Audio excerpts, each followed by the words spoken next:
ప్రపంచంలో 200 దేశాలు ఉన్నాయి. ప్రతి సంవత్సరము యూరప్ దావోస్లో ఎకనామిక్ సమిట్ జరుగుతుంది. ఆ సమిట్కి 197 దేశాల నుంచి వందలు వేలు మంది ఇన్వెస్టర్స్ వస్తారు. ఏ కంపెనీల్లో మేము డబ్బు పెట్టాలి, ఏ దేశంలో మేము ఇన్వెస్ట్ చేయాలి, అది అందరికీ తెలిసిన విషయం. మరి మన దేశంలో వింత ఏంటంటే, ఇప్పుడు ఏ రేవంత్ రెడ్డి అయితే 10 సంవత్సరాలు కేసీఆర్ పాలనలో మెగా కృష్ణారెడ్డిని రోజు తిట్టని రోజు లేదు. మెగా కృష్ణారెడ్డి గజ దొంగ, పెద్ద దొంగ, కాళేశ్వరం ప్రాజెక్టు ఈ మధ్యన కూడా కోమటిరెడ్డి వెంకటరెడ్డి ఏమన్నాడు, ఇది కాళేశ్వరం కాదు ఇది కూలేశ్వరం అన్నాడు. ఉత్తమ్ కుమార్ రెడ్డి ఏమన్నాడు, కాళేశ్వరం మేము మూసేసామన్నాడు. ఓకే, మరి అలాంటి కాళేశ్వరం మెగా కృష్ణారెడ్డికి 15,000 కోట్ల ప్రాజెక్టు, 3 ప్రాజెక్టులు రేవంత్ రెడ్డి నిన్న ఎందుకు కాంట్రాక్ట్ సైన్ చేశాడు? 1,10,000 కోట్ల అవినీతి జరిగింది, 48,000 కోట్లు కనిపించట్లేదు. తెలంగాణ ప్రజలకు 2 లక్షల కోట్లు అవినీతి అన్న ఈ రేవంత్ రెడ్డి ఇప్పుడు మెగా కృష్ణారెడ్డికి ఎందుకు ఇచ్చాడు అంటే క్లియర్.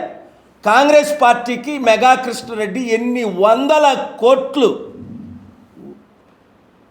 బాండ్ల ద్వారా, మరి బ్లాక్ మనీ ఎంత ఇస్తున్నాడో లెక్కే లేదు. ఎందుకంటే కాంగ్రెస్ పార్టీ గెలాలంటే మొన్న 4,000 కోట్లు ఖర్చు అయిందట. ఈ 4,000 కోట్లు ఎవరిస్తున్నారు? ఇదన్నీ డీటెయిల్స్తో అతి త్వరలో మీ ముందుకు నేను వస్తాను. నాకు నిన్న బెదిరింపు కాల్, మేము పెట్టింది ఫేస్బుక్లో నుంచి తీసేయమని, మెగా కృష్ణారెడ్డి గురించి మేము చేసినవి తీసేయమని. ఒకటే చెప్తున్నా, ఈ దేశంలో అదానీతో 4 సంవత్సరాల నుంచి ఫైట్ చేసి స్టీల్ ప్లాంట్ కొనకుండా మోదీ అమ్మకుండా 5 ఆర్డర్లు తీసుకొచ్చి ఆపా. తత్మాలు 3 పార్టీలు అమ్మారు. బీజేపీ అవ్వచ్చు, కాంగ్రెస్ అవ్వచ్చు, వైఎస్ఆర్సీపీ పార్టీ అవ్వచ్చు, టీడీపీ అవ్వచ్చు. 4 సంవత్సరాల్లో అదానీని 7 లక్షల కోట్లు ఒక హిండెన్బర్గ్ రిపోర్టు ద్వారా ఆయనకి లాస్ వచ్చింది. తగ్గేదేలే. ప్రజలారా, రైతులారా, ముఖ్యంగా నిరుద్యోగులారా, 13 నెలలు అయింది రేవంత్ రెడ్డిని, ఇంక మళ్ళీ నమ్ముతారా 14 నెలలు?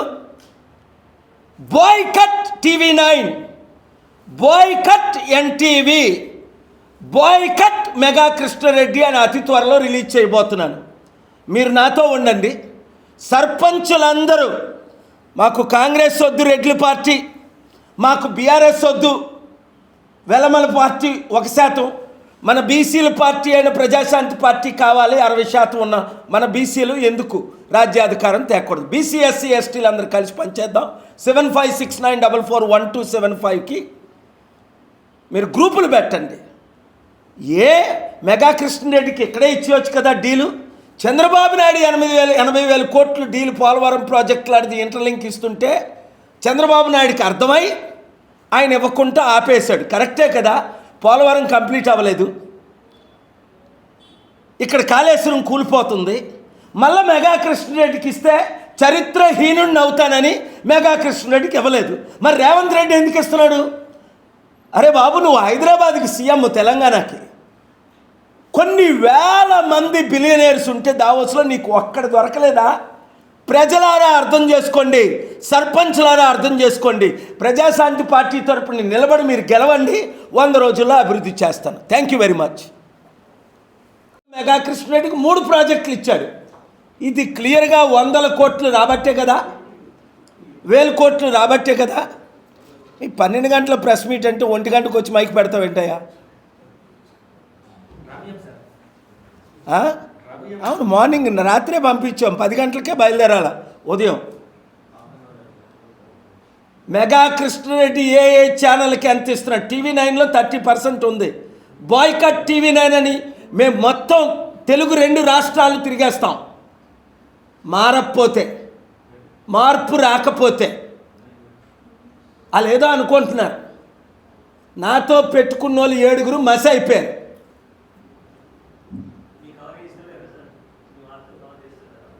నా వార్తలు కాదు, ప్రజల వార్తలు కవర్ చేయాలి. ఇది ప్రజల డబ్బు, లక్షల కోట్లు. తెలంగాణ అప్పు 8 లక్షల కోట్లు. ఇప్పుడు రేవంత్ రెడ్డి చేసింది 1,30,000 కోట్లు.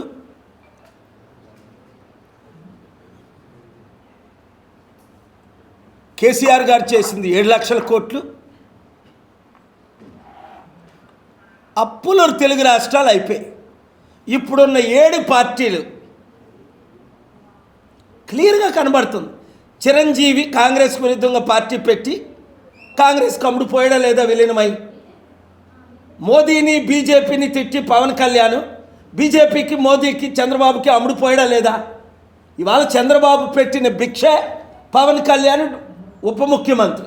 లేకపోతే 2019లో ఎన్ని ఓట్లు వచ్చే పవన్ కళ్యాణ్కి? మాయావతి కాళ్ళ మీద పడితే ఎవడ నోట్లు వేశాడా? BSP, CPI, CPM, JD Lakshminarayana, Pawan Kalyan 5 పార్టీలు కలిసి పోటీ చేస్తే 6% ఓట్లు వచ్చాయి. ఇప్పుడాట నేనే సెంటర్లో నిలబెట్టాను, నేనే దేశానికి రాజుని అంటాడు పవన్ కళ్యాణ్. ఆయన మర్చిపోతున్నాడు ఆయన ఓట్లే రాలేదని. నాకు కనీసం 5 లక్షల ఓట్లు వచ్చే విశాఖపట్నంలో ఎంపీగా పోటీ చేస్తే ఈవీఎంలు రిప్లేస్ చేశాను. ఆయనకు ఓట్లే పడలేదు. అందుకని ఈయన బీజేపీకి అమ్ముడుపోయాడు. అందరూ ఇలా ప్యాకేజ్ స్టార్ లాగా అమ్ముడిపోతే ఇంకా ప్రజాస్వామ్యంలో ఎవరున్నారు మిగిలి? మాట్లాడేవారు ఎవరు? ప్రశ్నించేవారు ఎవరు? న్యాయం చేసేవారు ఎవరు? తెలుగు రాష్ట్రాలను రక్షించేవారు ఎవరు? దేశాన్ని రక్షించేవారు ఎవరు?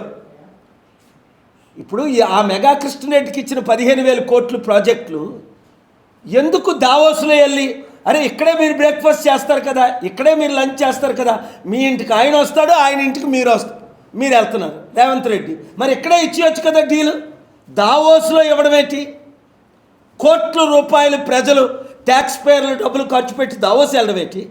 5 స్టార్ హోటల్లో ఉండబెట్టి, ప్రైవేట్ ఫ్లైట్లో వెళ్ళడం ఏంటి? మళ్ళీ దానికి ఇచ్చేయడం ఏంటి?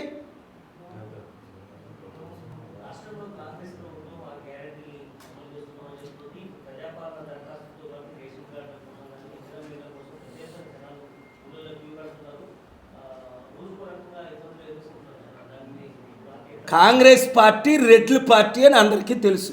దానికి అనేక రుజువులు ఉన్నాయి. 78 సంవత్సరాల్లో కాంగ్రెస్ పార్టీ 56 సంవత్సరాలు వెళ్ళింది. 12 మంది రెడ్లు 5% ఉన్న వాళ్ళు ముఖ్యమంత్రి చేశారు. కానీ 60% ఉన్న ఒక బీసీని కానీ, 8% ఉన్న ఒక ఎస్టీలు కానీ, 16% ఉన్న ఒక ఎస్సీ మాలా మాదిగిని కానీ ఎప్పుడైనా చేశారా? యాక్సిడెంట్లో అంజయ్యని పెట్టారు, పీకేశారు. ఇది రెడ్ల పార్టీ. కేసీఆర్ బీఆర్ఎస్ది వెలమల పార్టీ. ఎలాగో 6% ఉన్నోలే, 1% ఉన్న వెలమలు దొరలు, 5% ఉన్న రెడ్లు లక్షల కోట్లు దోచుకొని 8 లక్షల కోట్లు తెలంగాణకు అప్పిచ్చారు, అప్పు చేసి పడేశారు. ఇది మీలాంటి చిత్తశుద్ధున్న మీడియా వాళ్ళు ప్రశ్నిస్తున్నారు. ఆ మీడియాలకి డబ్బులు వెళ్ళిపోతున్నాయి. ₹1 ఇస్తాం, కేఏ పాలు కవర్ చేయకండి. రాజశేఖర రెడ్డి TV5 నాయుడికి 6 కోట్లు ఇచ్చాడు, 6 ప్రోగ్రాంలు ఆపని. T5 నాయుడే చెప్పాడు నాకు, సార్ డబ్బులు సార్, మీ ప్రోగ్రాం క్యాన్సిల్ చేశాను సార్. అది కనీసం నీతిగా ఆయన ఒప్పుకున్నాడు. ఎవరికి ఎంత ఇస్తున్నాడో తెలుసు. ఆపేదేలా, తగ్గేదేలా. దేవుని శాపాలు ఈ ఓనర్స్ మీద రాకపోతే నా చూడండి అంతే, ఎవరి మీద రాలేదు. Thank you very much. మాట్లాడని రోజుందా? మెగా కృష్ణారెడ్డిని తిట్టని రోజుందా? ఎలక్షన్ వరకు, ఎలక్షన్ ముందు 3 రోజులు కూడా డిసెంబర్ 7 రిజల్ట్, లాస్ట్ అవకాశాన్ని కూడా వదులుకోలేదు. కాళేశ్వరం ప్రాజెక్టు 2 లక్షల కోట్ల అవినీతని ప్రజలందరికీ పువ్వులు పెడతారా? బీసీ ఎస్సీ ఎస్టీలు ఇంకెంతకాలం పూలు పెట్టించుకుంటారు? పోనీ రెడ్లకి ఏమైనా న్యాయం చేశాడా రేవంత్ రెడ్డి వచ్చి? అందుకే కదా కోమటిరెడ్డి మెగా కృష్ణారెడ్డిని తిడుతున్నాడు, ఇది కాళేశ్వరం కాదు కూలేశ్వరం అని. అందుకే కదా ఉత్తమ్ కుమార్ రెడ్డి అంటున్నాడు కాళేశ్వరం మేము క్లోజ్ చేస్తాం, అది 2 లక్షల కోట్లు వేస్ట్ అని. మరి రేవంత్ రెడ్డి ఉత్తమ్ కుమార్ రెడ్డిని కాదని, భట్టి విక్రమార్కని కాదని, కోమటిరెడ్డి వెంకటరెడ్డిని కాదని, కాంగ్రెస్లో 90 మంది, రేవంత్ రెడ్డి ఏం చేశాడు? గత సంవత్సరం దావోస్కి వెళ్ళాడు. అక్కడ మోదీ మిత్రుడైన అదానికి 25,000 కోట్లు ప్రాజెక్ట్ ఇచ్చాడు. ఎవరు ప్రశ్నిస్తారు? వీళ్ళందరూ దొంగలైతే ప్రశ్నించక తప్పదు, ఆపక తప్పదు. అతి త్వరలో కాళేశ్వరం ప్రాజెక్టు గురించి తెలంగాణ హైకోర్టులో ఏ విధంగా సిబిఐ ఎంక్వైరీ చేయమని ఆర్డర్ తీసుకురాని డైరెక్షన్ తీసుకొచ్చానో సిబిఐ ఎంక్వైరీ అవుతుంది. ఈ మాఫియాని, ఈ ల్యాండ్ మాఫియా, ఈ శాండ్ మాఫియా, ఈ బిజినెస్ మాఫియా, ఈ మెడికల్ మాఫియా, ఈ real estate mafia, who will hold them accountable? Who will raise questions? And who will do justice for the people of Telangana and Andhra Pradesh? ఇప్పుడు రేవంత్ రెడ్డి కలడానికి ఎవరు లేరు. తమ్ముడు రేవంత్ రెడ్డి నాతో రా, 100 మంది బిలియనీర్లు కల్పిస్తా, లక్షల కోట్లు ఇన్వెస్ట్మెంట్ తీసుకు. ఇప్పటికి కూడా రేవంత్ రెడ్డికి ఛాలెంజ్ చేస్తున్నాను. నా బాధ ఏంటి? రేవంత్ రెడ్డి సీఎం అయి 14 నెలలు, ఒక్క ప్రాజెక్ట్ వచ్చిందా? అప్పుడేమో అదానికి ఇచ్చాడు, గత